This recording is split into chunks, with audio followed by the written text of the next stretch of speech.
Grabatzen ari garen unean, gaueko 8 izateko minutu bat falta den honetan, Espainiak eta Kroaziak Eurokopako B multzoan jokatu duten sailkapen faseko lehen jardunaldiko lehen norgehiagokaren analisia egingo dugu garaipena Espainiarentzat izan da 3-0 emaitzarekin eta talde gorriak benetan hasiera ona eman dio Eurokopa honi 3-0 irabazi dio hain zuzen ere Kroaziari Berlinen, eta besterik gabe, gehiago luzatu gabe, 11ekin hasiko gara. Luis de la Fuente entrenatzaileak Espainiako selekzioaren estreinuko norgehiagoka honetarako 11 hau atera du. Unai Simon izan da atepean, lauko lerroan Carvajal eskuin hegaletik, Kukurela ezker hegaletik, Lenormand eta Nacho atzealdearen erdialdean, euskarri moduan aritu da Rodri, zelai erdian Pedri eta Fabian, eta gero goian eskuin aldetik Lamine Yamal, ezker aldetik Nico Williams eta goian Álvaro Morata.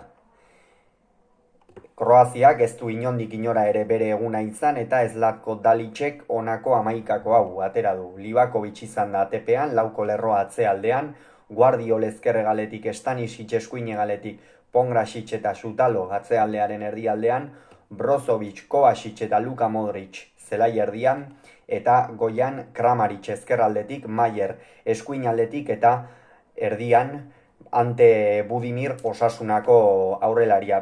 Norgehiagoka hasiera-hasieratikan ikusi da bitaldeen planteamentua zein zen. Alde batetik Espainiak norgehiagoka dominatu egin nahi zuen, nola hala, eta Kroaziak berriz ahalik eta baloi gehien eduki baita ere.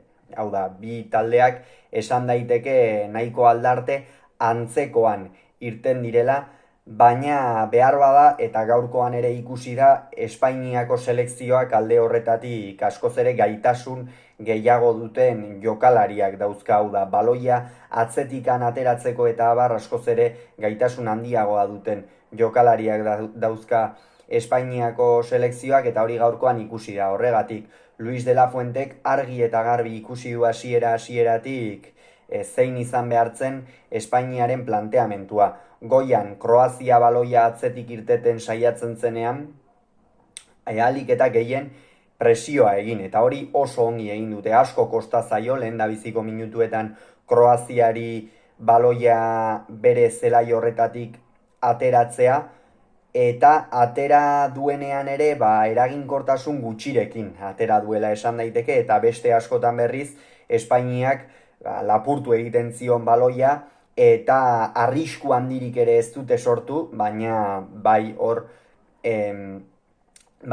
pixkanaka abisuak ematen hasi dira. Eta hortikan aurrera 10. minutuan parekatu da pixka bat norgehiagoka, ez? Espainiak jada ez zuen hain goian ere presionatzen, norgehiagoka hasieran Kroazia atzetik ateratzen saiatzen zenean Pedri, Morata denak joaten ziren. Lamine Yamal eta Nico Williamsek behar bada norgehiagoka hasieran ez dute espero zen parte hartze hori izan, eta 10. minututik aurrera minutu batzuetan zehar ere esan daiteke Kroaziak norgehiagoka dominatu egin duela. Hor pixkanaka zelai erdiko jokalariak ere Brozovic, Kovacic eta Modric jokoan sartzen hasi dira, baina hala ere zirrikiturik ezin zuen aurkitu. Kroaziak Espainiako atzealdea esan gaurkoan oso ongi ibili da, oso erne jokaldi guztietan, batez ere norgehiagoka hasieran, eta Kroazia horrek pixka bat bere honetik ere irten duela esan daiteke, eta hor meritua zalantzari gabe Espainiako atzealdearena, ez? Eta 29. minutuan iritsi da lehen gola, aurretiaz aukera garbirik ez da izan, eta Kroaziak atzealdean despiste txiki bat eduki duenean, pixka bat lerroak ireki dituenean, Aranon Fabianek sekulako pasea sartu dion Álvaro Moratari. Álvaro Moratak ederki irakurri du erdiko aurrelari batek irakurri behar duen bezala pase hori, bera bakarrik geratu da Livakovicen aurrean, eta Atletico Madrileko aurrelariak ez du barkatu. Bat eta hutsekoa zen hori, une horretara arte norgehiagoka nahiko parekatua zioan, baina Álvaro Morataren gol horrek pixka bat erakutsi du Espainiaren asmoa ere zein zen, ez? Eta zenolako kalitatea duen batez ere Espainiak zelai erdi horretan Fabianen pasea ikusgarria izan da, eta hor zuloak bilatzen eta zirrikituak bilatzen talde gutxi egongo dira Eurokopa honetan Espainia bezain onak. Eta beste aldetik berriz Espainiaren inguruan ere aipatu behar dena da batez ere zenbat pase egin dituzten gora, ez? Hau da, atzealdetikan baloia hartzen zutenean, gero Lamine Yamal batez ere, Nico Williams hainbeste ez dute bilatu gaurkoan, batez ere Lamine Yamal bilatzera joan dira, eta hori ere azpimarragarria izan da. Luis de la Fuentek nik uste ikusten zuelako Kroaziako atzealdea gaurkoan etzebilela oso fin, eta egin batean horrelaxe izan da, eta modu batera edo bestera saiatu dira, baina azkenerako kalitatea izan da Espainiaren gako nagusia gaurko norgehiagoka honetan. Eta handik 3 minutura Kroaziak erreakzionatu du, Mateo Kovačicek baloia kanpora bota du, horixe izan da Kroaziaren lehenengo aterako jaurtiketa, eta pentsatzen genuen behar bada erreakzio horrek Kroaziari pixka bat dominatzeko aukera emango ziola, baina ez da horrela izan inondik inora ere. 32. minutuan Espainiak Pedrik baloia hartu du, Fabiani pasadio, Fabianek sekulako errekortea egin dio Modric'i, baita Sotalori ere, eta egia esan aurrelari onenak ere firmatuko lukeen gola egin du erdilari espainiarrak. Hor sekulako gola sartu du Fabianek, non ipini duen eskuinaldean izkinean, eta benetan lehenengo pasearekin eta bigarren gol horrekin iruditzen zaide Espainiako gaurko jokalaririk onena Fabian izan dela. Sekulako gola izan da, eta honek da Kroazia errematatu duela esan daiteke, baina hala ere, berriro ere erditik atera, eta Guardiolek ia limurtzen, zutoina limurtzen, baina ia gola egin du Kroaziak hor, Budimirrena, eta hori gol garrantzitsua izango zen, jada norgehiagokan sartu egingo zukeelako Kroazia, baina ez da horrelako hori gertatu, eta hortikan aurrera lehen zatia horrelaxe joan da. Kukurelaren lehen zatia gustatu zait asko, batez ere ezkerregal horretatik zenbat igo den. Carvajal gaur behar bada ez da hainbeste igo, baina Kukurela asko igo da, gero atzealdean ere ikeragarri lagundu du.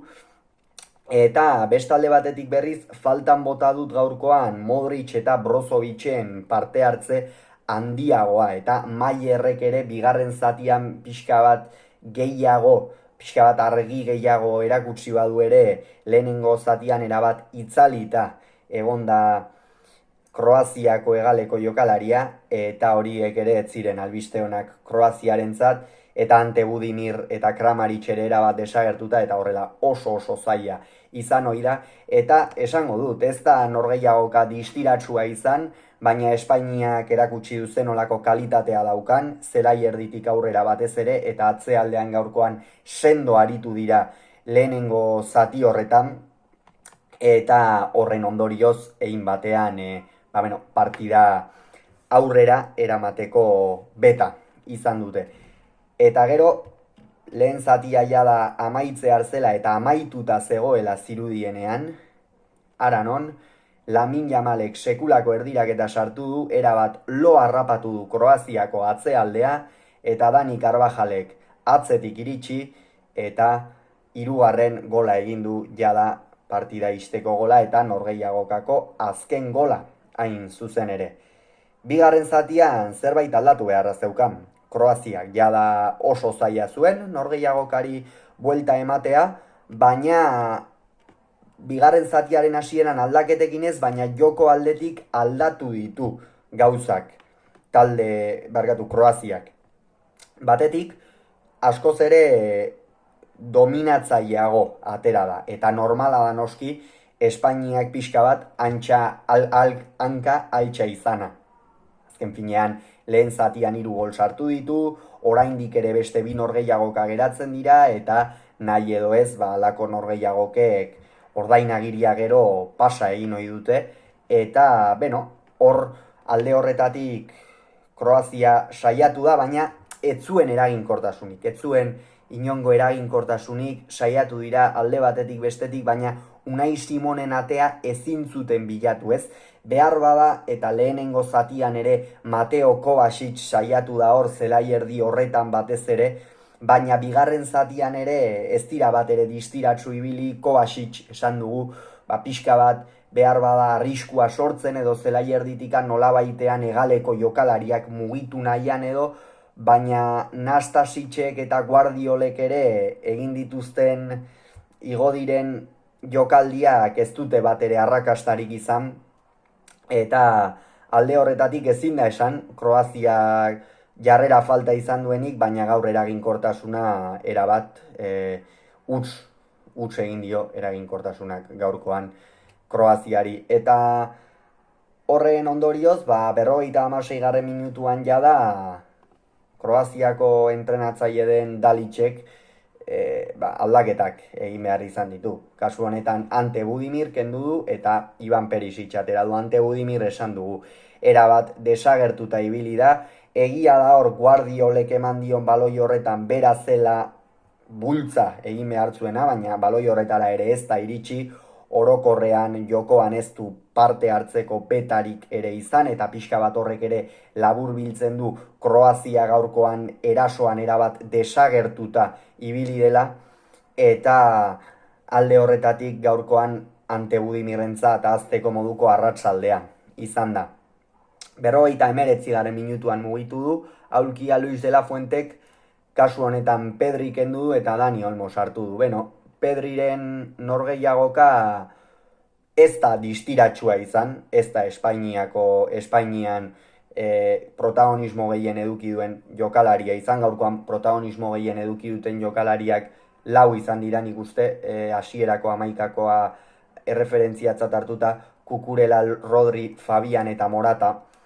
Pedri gaurkoan ez du ikusi, aukeraren bat edo beste saiatu da hor, Lamine Yamali paseren bat edo beste sartzen, baina orokorrean lehen ikusten genuen Pedri hori oraindik ere oso urrun ikusten dugu, eta kontutan hartu behar da oraindik ere oso jokalari gaztea dela, lesio batetik itzuli berri dela, eta nik uste Luis de la Fuente ere pixka bat horrekin tentuz jokatzen ariko dela, eta horregatik 59. minutuan Pedri kendu du eta Dani Olmo sartu. Horren ondorioz sistema aldaketa bat ere egin behar izan du Espainiak, izan ere Pedri sartzeak eta Dani Olmo sartzeak horren ostean eman behar izan dio beste aldaketa bat Espainiari.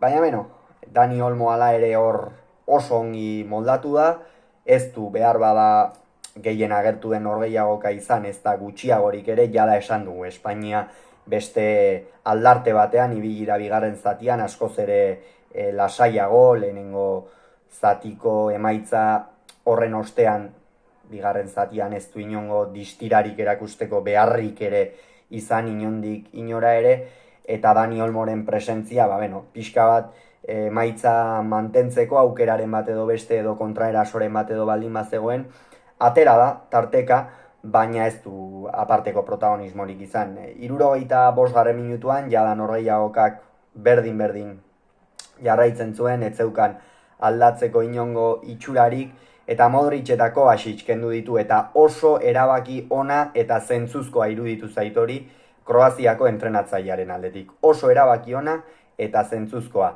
Zergatik? Logikoa da, ezta? Jada partida galdua duzu, eta Dalicek esan du.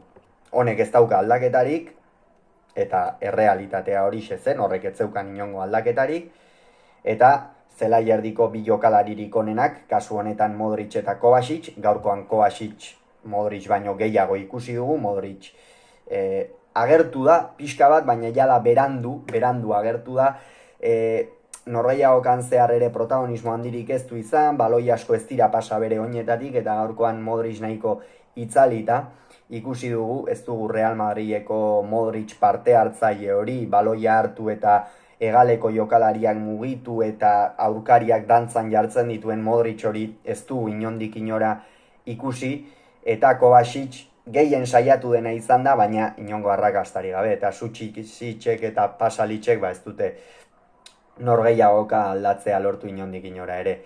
76. minutuan Morata lesionatu egin da, min hartu du Alvaro Moratak, ikusiko dugu nola garatzen den lesio hau, baina Espainiako selekzioarentzat berri txarrak izan dira horiek, bere ordez Mikel Oyarzabal atera da, eta horren ondorioz Mikel Merino ere, Nico Williamsen ordez, horrek bide eman dio Espainiari Dani Olmo Nico Williamsen egalean sartu eta Mikel Merino zelai erdian jartzeko. Eta Alvaro Morataren norgehiagoka ona izan da, gola sartu du, baina orokorrean baita ere parte hartzaile ikusi dugu, baina bigarren zatian jadan ikuste muskularki ere etzegoela ondo eta nahiko desagertuta ibili da Atletico Madrileko aurrelaria. Eta Mikel Merino berriz, Mikel Merino ez du parte hartzeko aukerarik ere ia izan, minutu batzuk jokatu ditu, baina jada Kroaziaren domeinuak geroz eta handiagoa zen, jada Espainiak emaitza mantentzea besterik ez zuen xede, eta Merino egia esan ez du gauza handirik egiteko aukerarik izan, eta Oyarzabalek berak ere ez. 72. minutuan Kramaric kendu du Petkovicen ordez, esan du erabat desagertuta Kramaric, ez du inongo lasterkaldirik egin, Kroaziako gainontzeko jokalariek bezala ez du bere arratsaldea izan, ez du zertxo ere egiteko aukerarik izan. Eta 86. minutuan beste lesio bat, kasu honetan Rodrik min hartu du, eta bere ordez Martin Zubimendi atera da, eta horren ondorioz baita ere Luis de la Fuentek Lamin Yamal kendu du eta Ferran Torres hartu da. Rodriren norgehiagoka, Rodri Espainiaren iparrorratza da. Rodri euskarria da, Rodriren oinetatik pasatzen dira baloi irteerako baloien 80%.